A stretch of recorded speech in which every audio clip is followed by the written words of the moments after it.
to perform any kind of activity like playing a sport, like tennis, requires a lot of energy. Now, tell me something. When a person is taking rest or he is sleeping, is he requiring no amount of energy? Well, we'll see shortly. When a person does any kind of activity, then what happens in the cellular level? Well, glucose breaks down to form energy in the form of ATP. Now, this ATP is taken up by the cells so that it can perform its function, and also there is heat generation. Now, this chemical process that takes place in the cells is known as cellular respiration, where glucose breaks down to form ATP. The ATP is taken up by the cells or utilized by the cells to perform its function, and also there is heat generation. Now, this entire process is known as cellular metabolism.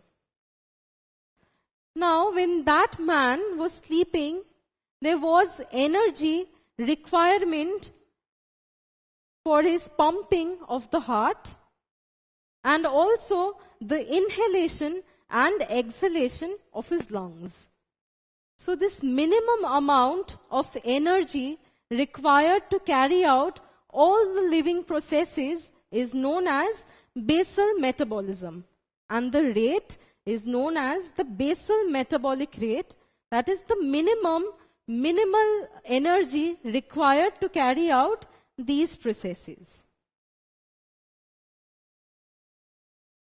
Now, if you see, there is a butterfly-shaped gland present just below the larynx. This is the larynx, and it is butterfly-shaped. This gland in the body is known as the thyroid gland. The thyroid gland is an endocrine gland, so it secretes a hormone which is known as the thyroxine. Now, the thyroxine helps in regulating the basal metabolism. So, it regulates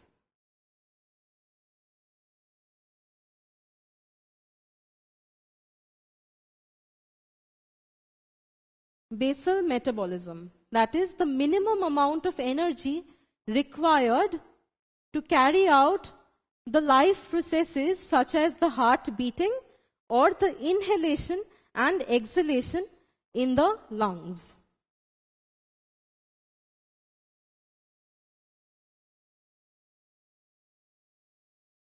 Now, the thyroxine also provides energy for replenishment of dead, worn-out cells, and also provides energy for cell division that helps in the growth. See, a little boy grows into a toddler. One cell divides to form two, two divides to form four, and that is how a little baby eventually grows up into a fully developed adult. So, for growth, what is required?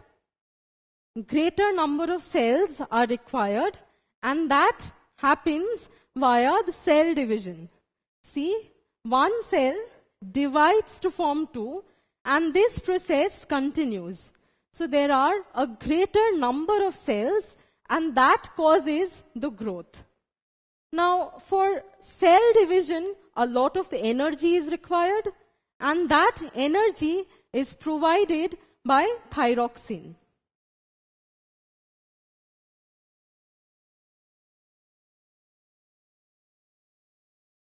So for any kind of greater activity, a lot of energy is required, and that is provided by this hormone which is secreted by the thyroid gland which is present below our larynx. Now, under secretion of thyroxine hormone from the thyroid gland causes dwarfism, which is stunted body growth, as well as mental retardation, which is reduced brain growth. Now, both these two symptoms together in children causes the disease known as cretinism.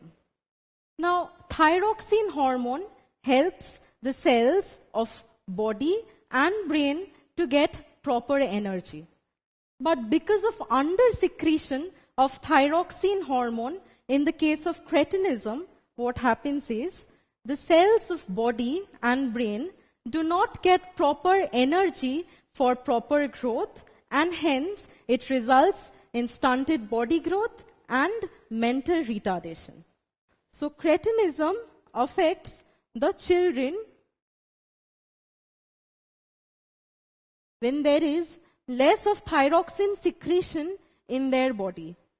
Now, less of thyroxine secretion, does it only affect the children? No, it does not. It can also affect the adults. In the adults, the symptoms are sluggishness and a lot of fatigue, and also edema in the face and hands and in the eyes. What do I mean by edema? Edema means swelling or a puffiness in the face and in the hands. See? So edema means swelling.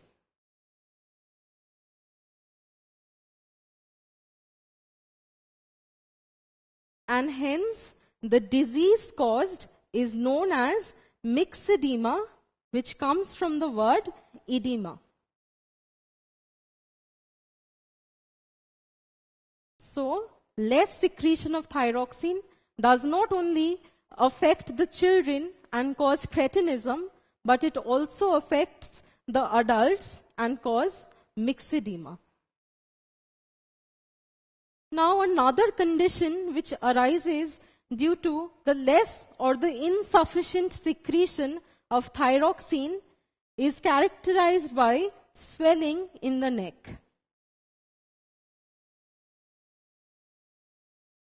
And this condition is known as the simple goiter.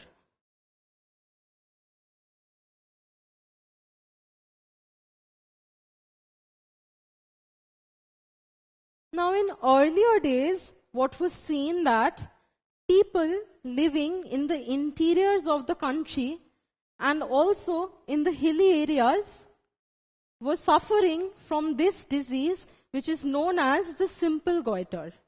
But people living along the coastlines